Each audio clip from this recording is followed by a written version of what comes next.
Okay, let's dive right into this explainer and explore exactly how Alpine Property Management Kansas City uses hard data to decide whether to raise a tenant's rent or focus on retention. If you own rental property, you know the feeling every fall and spring. Taxes go up, insurance goes up, and your natural instinct is to push that rent higher. But what if that instinct is actually costing you thousands of dollars? Today, we're looking at the stark arithmetic behind lease renewals, drawing directly from the data of a company that has been serving Kansas City investors since 2013. Here is a quick look at our agenda today. First, we'll cover the rent increase illusion. Second, the true cost of turnover. Third, calculating your break-even point. Fourth, 3 money-losing patterns. Fifth, local laws and market data. And finally, a smart renewal strategy. All right, Section 1, the rent increase illusion, instinct versus reality. This is a classic trap. The gain from a rent increase is highly visible on your spreadsheet, but the massive cost of a departing tenant is completely invisible until it's too late. An out-of-state investor might look at their pro forma, see a nice annual bump of a few $100s, and feel really disciplined about their business. But the reality is that the vacancy, the leasing fee, the paint, and the make-ready just don't show up until the tenant is already gone.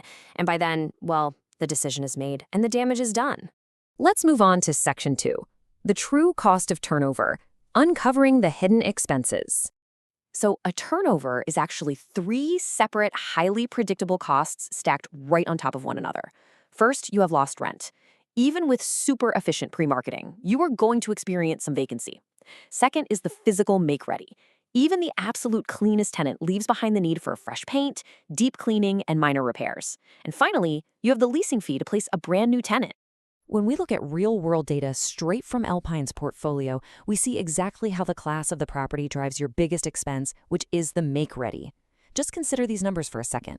A Class A suburban property might only need a couple $1,000s to turn, but as you move into Class B and Class C properties, those make-ready costs begin to soar, dragging along with them the costs of lost rent and new leasing fees.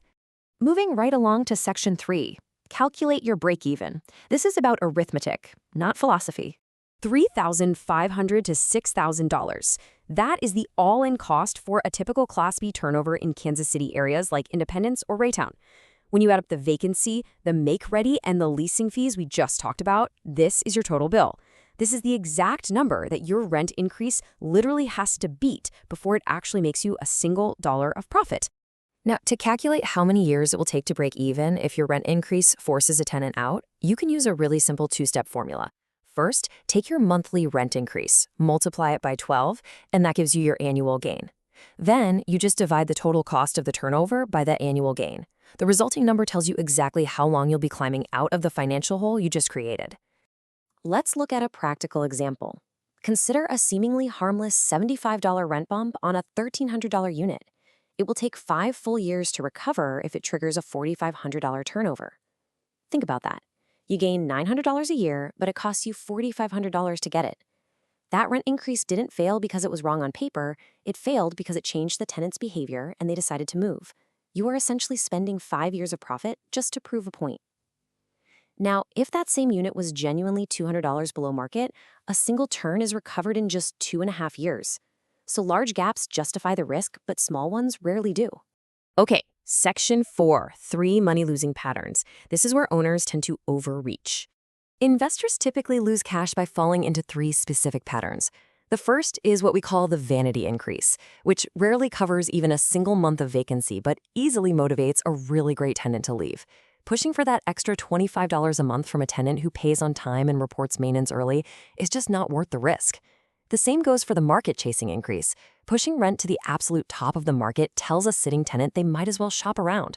And lastly, raising rent on a unit with known unresolved maintenance issues is a guaranteed way to lose a tenant and get hit with both the repair costs and the turnover costs all at once. Section 5. Local laws and market data, navigating Missouri and Kansas.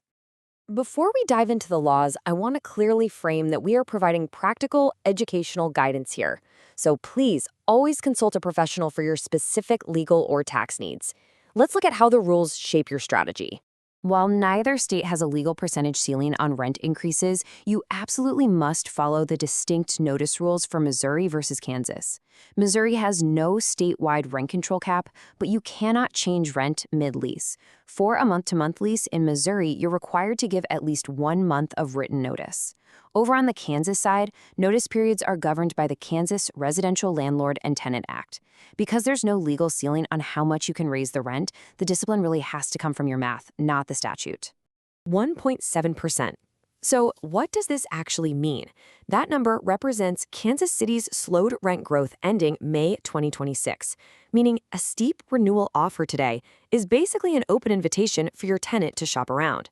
According to RealPage, effective asking rents in the metro only rose about 1.7% in the year ending May 2026.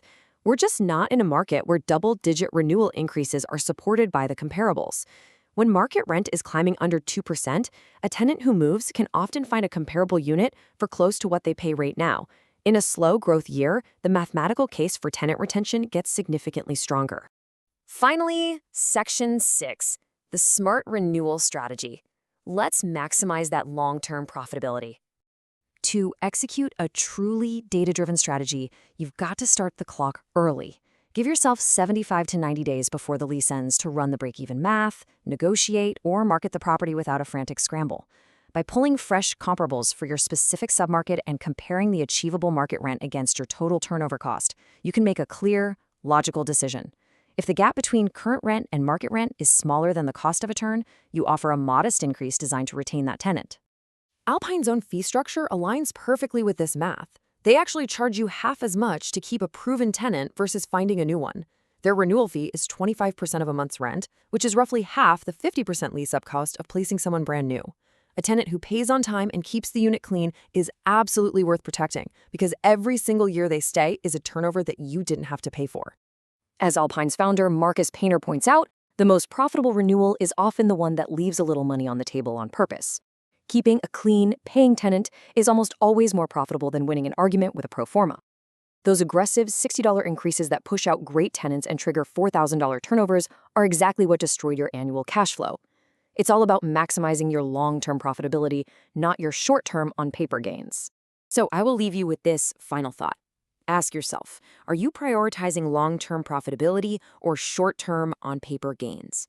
For help managing your Kansas City rental property, call Alpine at 816-343-4520 or visit alpinekansascity.com.